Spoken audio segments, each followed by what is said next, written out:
So how are you at procrastination? Me, I'm pretty good. But I want to talk about some tools for overcoming procrastination, maybe just in case you want to stop procrastinating. Well, I've already talked about a whole bunch of them. All of those time management strategies, do a to-do list, a project board, do the tough task first, consolidate similar items, break those large projects down. All of those tools are also tools to overcome procrastination. However, there is an additional tool, and that is to assess the payoffs for procrastination. In other words, what's in it for you? We would not do it if we didn't get something out of it. One of the tools for overcoming procrastination is quite simply to figure out, why? Why are you doing this? And the theory holds that once you know why you are procrastinating, you'll actually stop procrastinating. Well, I pretty much know why I procrastinate, but I still procrastinate. But it does help at times to figure out why you're procrastinating. It might be that you don't know how to do something. It might be, let me get my picture out of the way, you don't want to do something. If you procrastinate long enough, somebody else will come do it, like the dishes. I've actually known a few people that procrastinated because they were trying to get fired. So figuring out what's in it for you, why are you doing this? When we're talking about the time management strategies, that to-do list is the first and most powerful of all the tools in time management strategies. However, that same list, when we're talking about tools for overcoming procrastination, has a different name. And that different name is a priority list or setting priorities.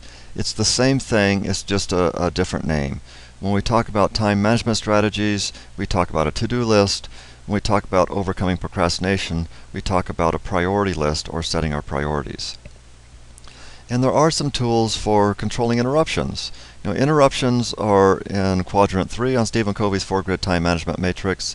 Things that are urgent, they have to be dealt with, but they're things that are not important. And there's really 4 tools, and specifically around school and studying is where I took these tools for. And I have a way of remembering this. Look at the little feet going across the bottom of the screen there. Imagine that you're walking up toward a spaceship that's about ready to take off. And as you get kind of close to that spaceship, it starts to take off. And the first thing you say is, no! They're going to be fried. It's going to be a major interruption to your day. Learn to say no. No is a very, very powerful tool for controlling interruptions. Your friends come over and say, hey, would you help us move? No. No, I won't help you move. Would you do this? Would you do that? No. You've just kicked back and you're ready to relax for the evening time. You're in your PJs, you have your hot cocoa, you have your popcorn, you just put a DVD in the DVD player, you're going to sit down and watch a movie. And 5 minutes into the movie, the telephone rings. And like a silly person, you actually answer that telephone, and it's one of your friends that says, oh, won't you come out tonight? Well, let's go out and party tonight. And you say, no, I really don't want to. I just want to stay here. And they say, oh, please, if you're my friend, you'll come. And you say, oh, okay.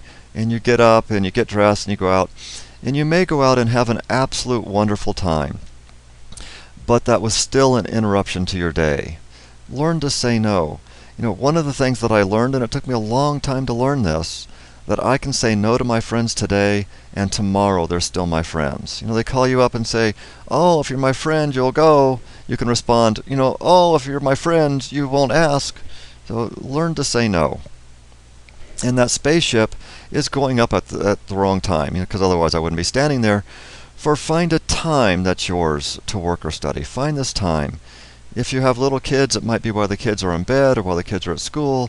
If you have a spouse, it might be while the spouse is still at work or out, or while the spouse is watching their favorite television show. But find a time that's yours that you can study in. And create a space for yourself. Create a space for you to study. For many students, it's right at the dining room table. Teach those people around you that when my books, my papers are spread out, this is my space. Leave me alone. And if those first 3 strategies don't work, do number 4. Find some place to hide. Go to the library. Lots of people go to the library just to get away. Get in your car and go drive somewhere and sit in somebody's parking lot and sit there and study, so you can find some place to hide. Now, the trick to hiding is turn off your cell phones. If that cell phone is still on, you are not hiding. You have that electronic leash attached to you. So turn off that cell phone. For the 20 minutes it's going to take you to really concentrate and study on what you're doing, turn that thing off. Just say no, find a time to study, find a space that's for yours to study, and find some place to hide. The last little concept that our author brings up in this section of the book is called balancing your life. Balancing your life is doing something for yourself every single day. To do something for yourself every single day.